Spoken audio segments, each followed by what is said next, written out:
সামনে অবশ্যা, তাই এত অন্ধকার। সন্ধ্যাটি করে মাকে শয়ন দিতে বড্ড দেরি হয়ে গেল। ভালোই ভালোই প্রাণটা নিয়ে বাড়ি ফিরতে পারলে বাঁচি। জয় মা দুর্গা।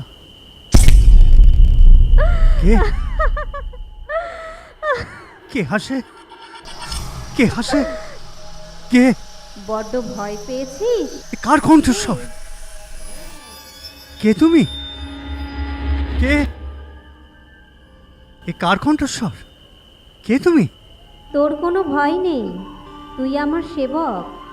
তোর সেবায় আমি তুষ্ট। তুই এভাবেই চিরদিন পবিত্রতার সঙ্গে আমার সেবা করিস। তুমি আমার কনক মা? হ্যাঁ রে, এই জঙ্গলই হচ্ছে আমার বিচরণ ক্ষেত্র, আমার লীলা স্থান। তোর ভয় পাবার কি আছে? আমি তো আছি। মা গো, তুমি আমার এত কাছে, তবু তোমায় দর্শন করতে পারছি না কেন মা? সময় হলে নিশ্চয়ই দেখা পাবি। তোর ভয়ের কিছু নেই, আমি প্রতিদিন তোকে তোর বাড়ি পর্যন্ত পৌঁছে দিয়ে যাব। তবে একটা কথা মনে রাখিস, ভুলেও পেছন ফিরে তাকাবি না, একদম না। তোমার তোমার আদেশ আমার আজীবন মনে থাকবে মা, আজীবন মনে থাকবে।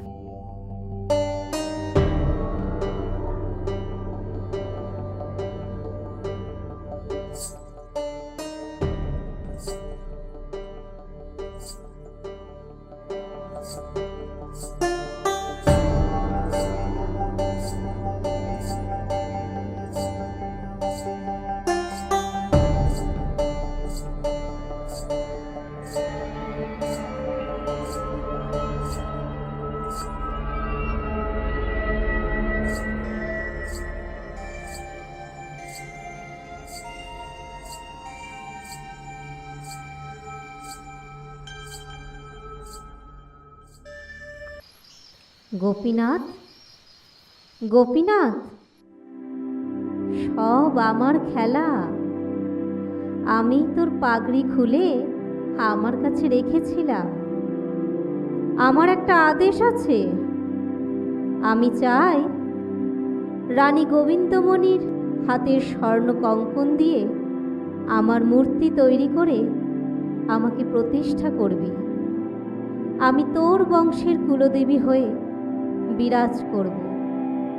গোবিন্দমণি, তোর স্বর্ণ কঙ্কন গোপীনাথকে খুলে দিবি। তোদের ভক্তি, নিষ্ঠা, ভালোবাসায় আমি তোদের বংশে বাধা পড়লাম। আমাকে যে রূপে দেখছিস ঠিক সেই রূপে আমার মূর্তি তৈরি করবি। আমার মূর্তি তৈরি করবে তোর রাজ্যের ধাতুশিল্পী যোগীন্দ্রনাথ ক্যামিন্ডা, আর পুজো করবে দুবরার ব্রাহ্মণ রামচন্দ্র সরঙ্গী। মা মা মা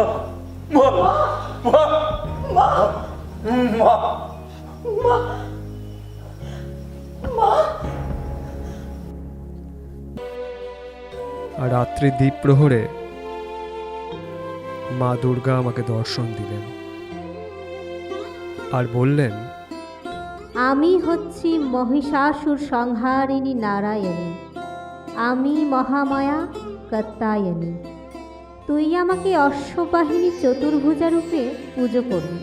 উপরের বাম হস্তে পান পাত্র, নিচের বাম হস্তে ঘোড়ার লাগাম, উপরের ডান হস্তে খড়গ আর নিচের ডান হস্তে বরাভয় মুদ্রা। রানী গোবিন্দমণি স্বর্ণ কঙ্কন দিয়ে আমার মূর্তি তৈরি করবি। আমিও দেখেছি এই রূপ। অশ্বারূঢ়ং মহাদেবীম তপ্ত কাঞ্চন সন্নিভান নীলকৌশিকবসনং সর্বাভরণভূষিতাং স্মিতাননং ত্রিনয়নং চতুর্ভুজ সুশোভিতাং কবিকাং করপরং বিভ্রত বমারধৌধকরাম্বুজং বরদাং শারিতং খর্গং চতুর্ভুজ সুশোভিতাং সর্বাশুভহরং ধিয়ৎ। দাও। ভোর রাত্রে মা আমাকে দর্শন দিয়ে তার পূজার পদ্ধতি কি হবে তা আমায় বলেছেন। আমি আমি এই পুঁথিতে তা লিপিবদ্ধ করেছি। হ্যাঁ, এই পুঁথিতে তা আমি লিপিবদ্ধ করেছি। মা আরো বলেছেন, ওই নিয়ম অনুসারে আমার 12 মাসই পুজো হবে। এর অনিয়ম যেন না হয় রামচন্দ্র। আর সরঙ্গী পরিবার আজীবন চিল্কিগড়ের রাজপরিবারের রাজপুরোহিত হয়ে আমার সেবা করবে। যোগমায়া, একলা বনে যাস নে। যোগমায়া, একলা বনে যাস নে। যোগমায়া, যোগমায়া, যোগমায়া, আর যাস নে, আর যাস নে মা, পড়ে যাবি মা, আর যাস নে। যোগমায়া, যোগমায়া, যোগমায়া, যোগমায়া, যোগমায়া, যোগমায়া, আর যাস নে, পেছনে পেছনে খাদ আছে, পড়ে যাবি মা। যোগমায়া,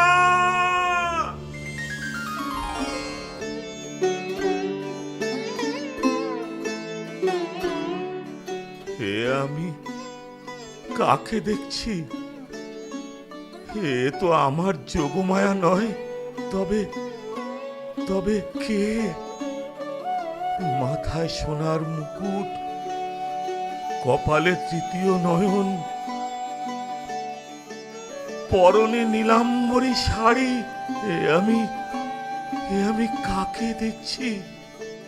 তুমি কে? কে মা? আমি করমদুর্গা, যোগমায়ার রূপ ধরে এই জঙ্গলে তোকে টেনে এনেছি। তুই হাজার চেষ্টা করেও তোর বাড়ির চৌভিতে আমাকে নিয়ে যেতে পারবি না। আমি এখানেই বিরাজ করছি, এখানেই বিরাজ করব। এই আট চালাও। আমায় ক্ষমা করে দাও মা, আমায় ক্ষমা করে দাও। তোমার ইচ্ছাই আমার ইচ্ছা। এই ডুলুং নদীর পাড়ে 2 রানী সতী হয়েছিল। ওই পড়া পাথরের তলায় বিশ্বরূপ ত্রিপাঠী আর রানী মহামায়াকে হত্যা করে সমাধিস্থ করা হয়েছিল। এক সময় নরবলির রক্ত এই ডুলুং নদীর স্রোতে মিশে যেত। অনেক পাপের স্থান মা। তাই আমি ভেবেছিলাম আমার বাড়িতেই তোমাকে নিয়ে যাব মা। এই পাপের স্থানকে পূর্ণ স্থান করে আমি অনন্তকাল এখানে বিরাজ করব। আমার লীলাস্থানে দূর দূরান্ত থেকে ভক্তরা আসবে একটু শান্তির খোঁজে। আমি সকলের মা, সবাই আমার সন্তান। তোর বাড়িতে বন্দি হতে চাই না। আমি রাজ পরিবারের কুলদেবী যেমন, ঠিক তেমনি জগৎ সংসারের সকলের মা। এ কথা মনে রাখিস। তোমার উপদেশ আমি আজীবন মনে রাখবো মা, আজীবন।